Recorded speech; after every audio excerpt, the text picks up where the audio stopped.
I've been working as a cemetery caretaker for 5 years now. And I've grown accustomed to the solitude and silence that comes with the job.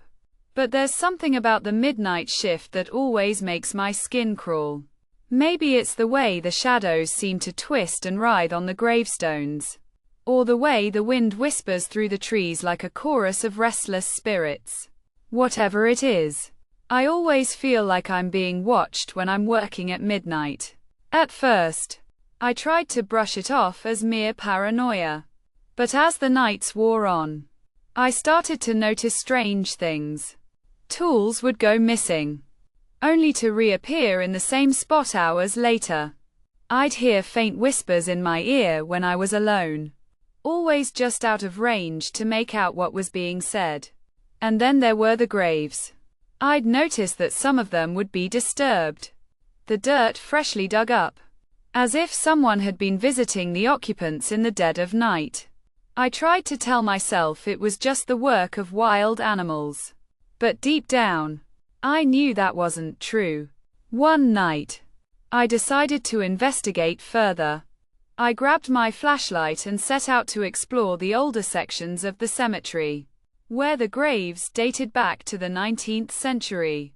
The air was thick with the scent of damp earth and decay, and I could feel the weight of history bearing down on me.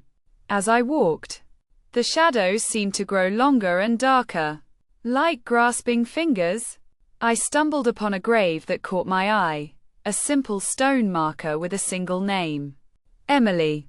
The dirt was freshly turned, and I could see the faint outline of footprints leading up to the grave.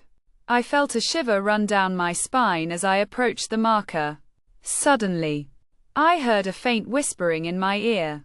It was a soft, raspy voice, and it seemed to be saying a single word, over and over. Wait. I spun around, but there was no one there. The whispering stopped, and I was left standing alone in the darkness. I tried to tell myself it was just the wind, but I knew that wasn't true. I was being watched, and I was being warned. I turned to leave, but as I did, I saw something that made my blood run cold. The name on the grave marker had changed. It now read, "Mine." I didn't wait to find out what that meant. I ran back to my truck and got out of there as fast as I could. I never went back to that cemetery again. And I never worked the midnight shift. But sometimes, in the dead of night, I still hear that whispering in my ear. Wait. And I know that I'm not alone.